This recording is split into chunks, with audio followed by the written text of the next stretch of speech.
नमस्कार दोस्तों, आज हम लोग recent view of internal structure of earth के बारे में पढ़ेंगे कि पृथ्वी की आंतरिक संरचना के रिसेंट व्यू क्या, अभिनव मत क्या है, पृथ्वी की आंतरिक संरचना के बारे में नया मत क्या दिया गया है।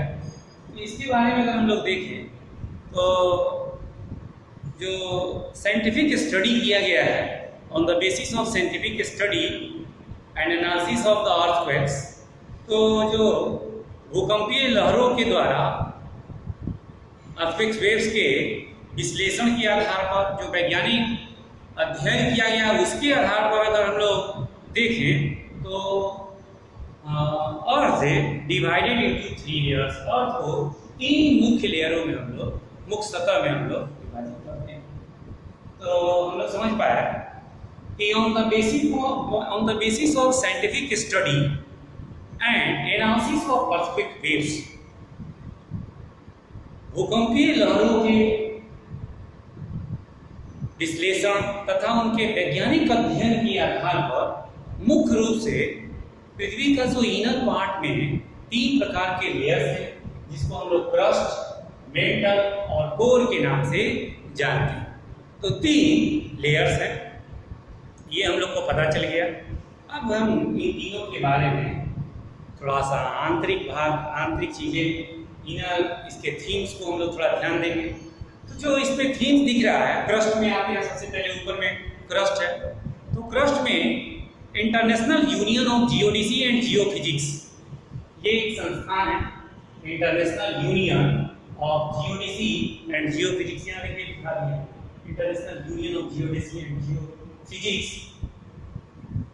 इनके अनुसार, अकॉर्डिंग टू दिस यूनियन, इनके हिसाब से, इनके अध्ययन के आधार पर माना गया कि क्रस्ट की जो थिकनेस है, ऊंचाई है क्रस्ट की, वो 30 से लेकर 60 किलोमीटर के बीच में वेरी करता है। कॉन्टिनेंटल पार्ट में, महाद्वीपीय हिस्से में क्रस्ट की मोटाई ज्यादा है, वही समुद्री भाग में क्रस्ट की मोटाई कम हो जाती है। तो ये पता चल गया इंटरनेशनल यूनियन एंड जियोडेसी और जियोफिजिक्स के अनुसार ये है।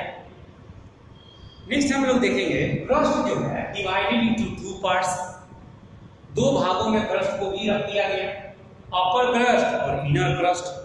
दोनों का स्ट्रक्चर लगभग सेम है, यानी in reference to structure both crust, upper crust and lower crust are equal in nature. प्रकृति में दोनों समान है, दोनों में ज्यादा अंतर नहीं है। मॉलिक्यूल का कंस्ट्रक्शन के चलते, उनका कॉम्पैक्ट के चलते, जैसे अपर क्रस्ट है उतना कॉम्पैक्ट नहीं है, जिससे उसका डेंसिटी 2.8 मिलता है। और वहीं पर जो लोअर स्ट्रक्चर है, lower structure of lower crust, यानी लोअर क्रस्ट का जो स्ट्रक्चर है, स्ट्रक्चर ऑफ लोअर क्रस्ट, जो निचले क्रस्ट की जो संरचना है वह थोड़ा कॉम्पैक्ट है, थोड़ा सघन उसके मॉलिक्यूल्स हैं, जिससे उसका घनत्व 3 है। यद्यपि स्ट्रक्चर में कंपोनेंट्स में ज़्यादा डेविएशंस नहीं मिलता, ज़्यादा अंतर नहीं मिलता। जो पी वेव्स लोकेट होते हैं उनके स्पीड में थोड़ा अंतर, चूंकि डेंसिटी में थोड़ा वेरिएशन है तो स्पीड में भी वेरिएशन मिलेगा। अपर क्रस्ट में पी वेव्स का जो स्पीड है वो 6.1 किलोमीटर पर सेकेंड है, जबकि वहीं लोअर क्रस्ट में इनका स्पीड 6.9 किलोमीटर पर सेकेंड हो जाता है। तो इस तरह का स्पीड में हम लोग अंतर देख पा रहे हैं। ये क्यों अंतर है? तो डेंसिटी बदल रहा है। अपर क्रस्ट का डेंसिटी हम लोग देख लिए 2.8 है, जबकि लोअर क्रस्ट का डेंसिटी 3 है। यद्यपि structure of both crust are same, तो दोनों क्रस्ट के जो स्ट्रक्चर है, संरचना है, वो समान है। दोनों में मौलिक विशेष अंतर नहीं है, बस मॉलिक्यूल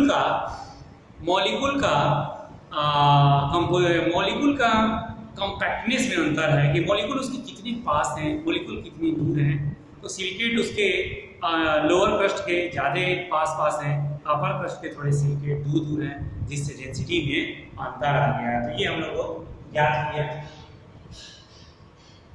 तो इस तरह से आप देखेंगे थोड़ा सा एक चीज और यहाँ पर गेम्स के लिए इम्पोर्टेंट है।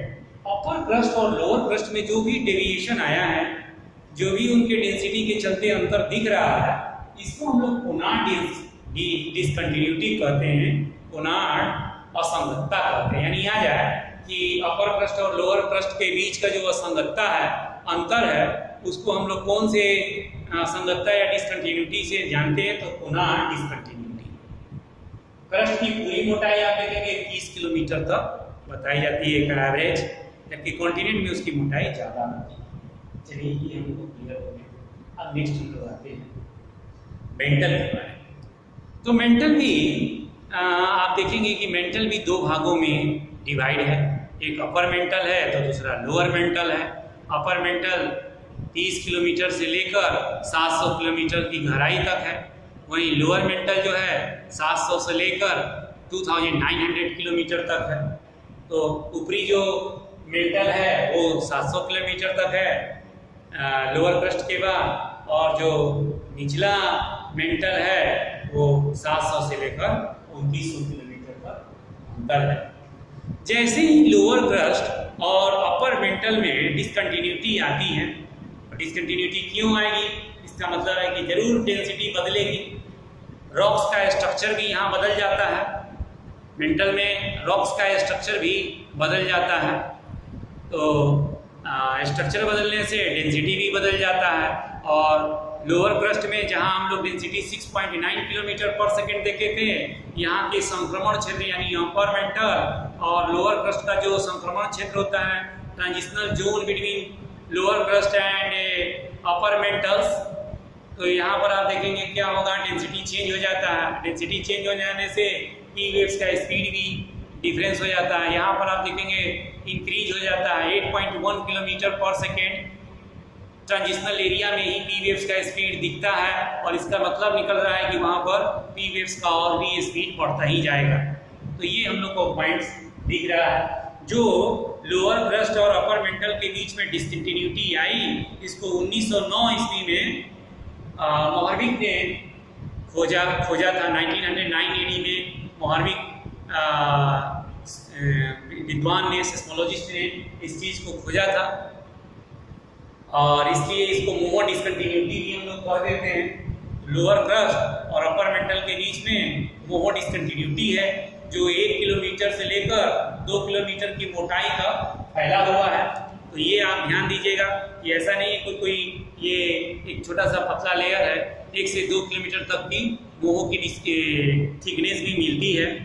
तो और ये कहाँ तक मोमो आप देख रहे हैं अपर मेंटल कहाँ तक एक्सपेंड है, तो 700 किलोमीटर तक अपर मेंटल एक्सपेंड है। यानी जो मोमो डिसकंटिन्यूटी है ये 1 से 2 किलोमीटर तक की मोटाई है, जो लोअर क्रस्ट और अपर मेंटल के बीच का है, असंगतता, डिसकंटिन्यूटी। तो ये हम लोग जान पाए। इसके अतिरिक्त आप जो पॉइंट्स इसमें जानने की बात है, इसमें आप देखिएगा जो हम लोग को अपर मेंटल और लोअर मेंटल का भी डिसकंटिन्यूटी जो दिख रहा है, दोनों को अलग करने के लिए, तो इसको हम लोग रेपिड डिसकंटिन्यूटी के नाम से जानते हैं। ये दोनों रेपिड डिसकंटिन्यूटी से अलग होते हैं। और 30 किलोमीटर से लेकर 700 किलोमीटर के बीच में जो देख रहे हैं, इसको जोन ऑफ लो वेलोसिटी भी कहते हैं। अभी भी माना जाता है कि इनकी स्पीड कम है, वेव्स का स्पीड इतनी ज़्यादा नहीं है जितनी होनी चाहिए। जोन ऑफ लो वेलोसिटी का ही एरिया कहा जाता है 700 किलोमीटर तक के एरिया को। लोअर मेंटल में आप देखेंगे, लोअर मेंटल के बाद आप देख रहे हैं अपर मेंटल हो गया, लोअर मेंटल हो गया, इनके बीच रेपिड डिसकंटिन्यूटी हम लोग देख लिए। लोअर मेंटल और आउटर कोर के बीच में गुटेनबर्ग डिसकंटिन्यूटी या वाइचार्ट डिसकंटिन्यूटी मिल जाता है। कभी कभी तो आ जाता है कि मेंटल और कोर के बीच का जो डिसकंटिन्यूटी है, असंगतता है, उसको क्या कहा जाते हैं, तो उसको हम लोग डिसकंटिन्यूटी, गुटेनबर्ग डिसकंटिन्यूटी या वाइचार्ट डिसकंटिन्यूटी के नाम से जानते हैं। अब थोड़ा और इंटीरियर में आ जाइए तो लोअर मेंटल और आउटर कोर के बीच में गुटेनबर्ग या वाइचार्ट डिसकंटिन्यूटी मिलता है, जो कि 2900 किलोमीटर के बीच का ट्रांजिशनल एरिया को कहा जाता है। तो ये बातें हम लोग देख लिए।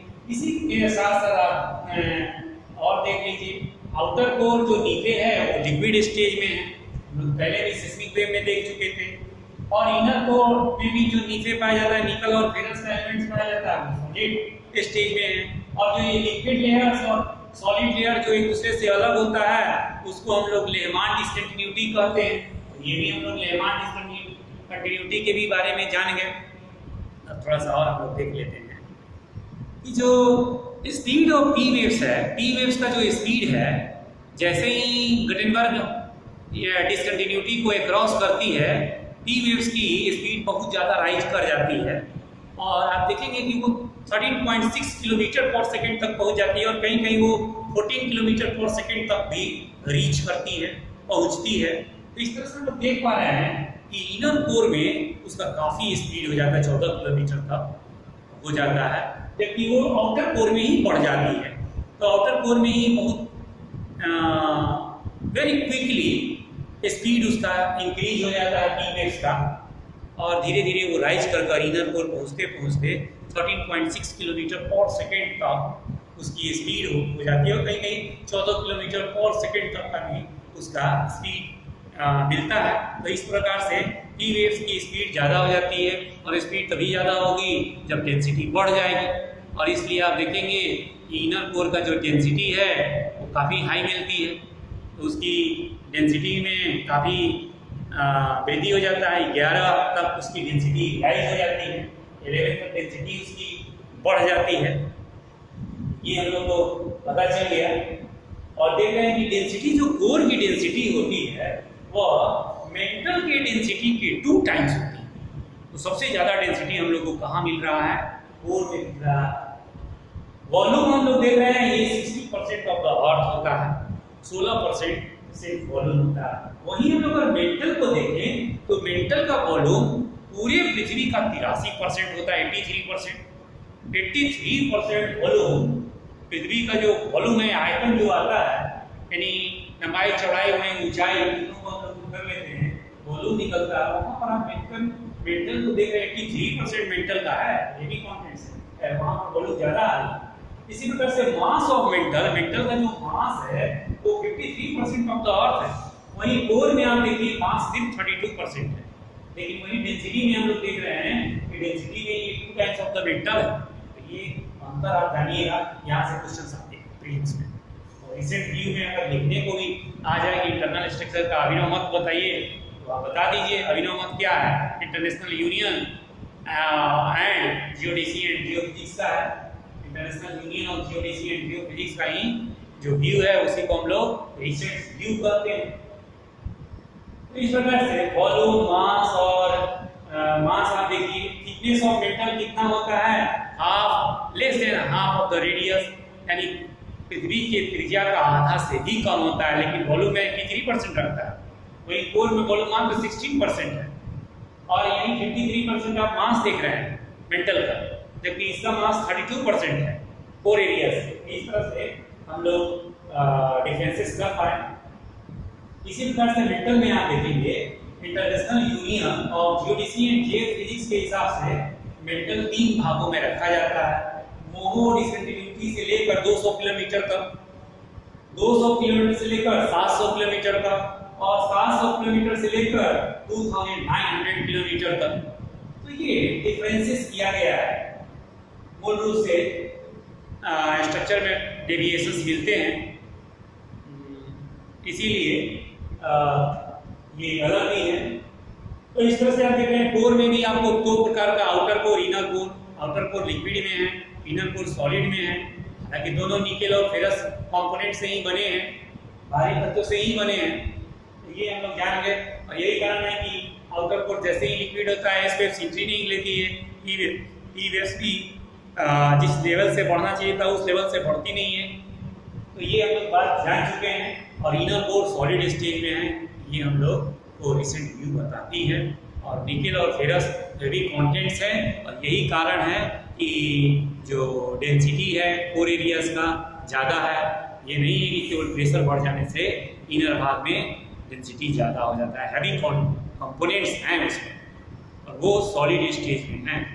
तो इस तरह से रिसेंट व्यू भी आपका चैप्टर खत्म हो गया। और इस तरह से मैंने आज पूरा इंटरनल स्ट्रक्चर ऑफ अर्थ का हर पॉइंट आपको डिस्कस कर दिया। Thank you.